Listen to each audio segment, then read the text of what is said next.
Chapter the 7 has arrived as a 3D remake of the 1993 classic, breathing new life into the RPG known for its difficulty, depth, and innovation. With its complex mechanics, compelling generational storyline, and a level of freedom that stands out in the genre, it's safe to say that this remake is not only nostalgic, but also refreshingly modern in all the best ways. And in a year already packed with RPG heavyweights, I can easily say Romancing Saga 2 finds its place among these. The story of Romancing Saga 2 is one of the most unique you'll find in RPGs. Set in the Kingdom of Avalon, this game doesn't just tell the tale of a single hero, instead, it spans generations, with players stepping into the shoes of successive rulers, each one facing the fallout of decisions made long before the reign began, and the goal? To defend Avalon from the 7 heroes, once legendary figures who've returned as deadly billions. And each new ruler inherits the skills and knowledge from his predecessor, turning this epic battle into a legacy passed down through the ages. You start off with Leon, the first emperor, who ultimately learns about the inheritance magic, and he hopes that his son Gerard and all the future rulers will have the strength to defeat the 7 heroes. And that is one of the coolest parts about this story. It's this generational saga where each ruler contributes with their own skills and strengths, building on what came before.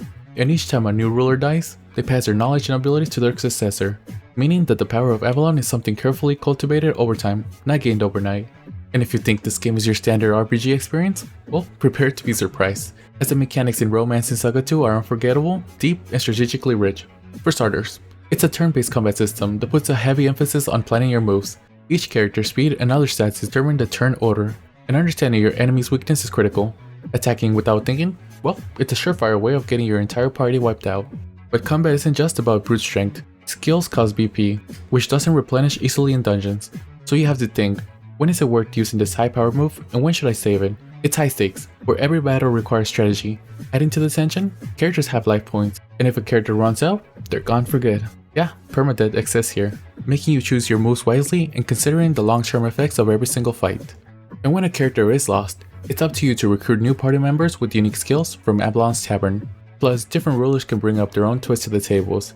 You might have an emperor focused on melee skills one generation, then a magic-oriented ruler the next, and this adversary lets you approach different challenges in new ways and keeps the combat feeling fresh.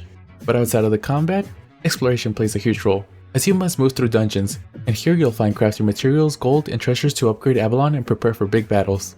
And the game encourages you to explore every corner, rewarding thorough players with resources that will make future battles a bit easier. But there's a catch.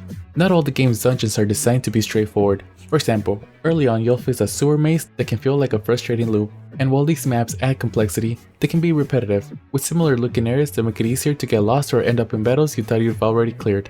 This challenge does add to the difficulty, but it can also be discouraging if you're not paying close attention to where you're going. Now moving on to the visuals. Moving from 2D sprites to a full 3D world is a big shift, and Romancing Saga 2 makes it look good. The world of Avalon is bright in detail, with each kingdom's unique charm coming through, from snowy landscapes to fury monster-filled regions. And the music also deserves a shout out. You can toggle between the original soundtrack and a reworked score, giving longtime fans and new players a choice of vibe that can really enrich the experience. But getting to the point, is this a game worth picking up? Well, if you're into RPGs that challenge you and refuse to hold your hand, absolutely, as this isn't a game you can button mash your way through. It's a multi-generational story, coupled with the intricate mechanics and endless replayability, make it a gem for anyone looking to sink into a deep RPG. For me, this game's an 8.9 out of 10, and it's a game I can definitely recommend to all of you, especially if you love RPGs. If you've played it, did you like it? Would you recommend it? Let me know in the comments. As always, thank you for watching till the end. Don't forget to like, comment, share, and subscribe, and have a great day.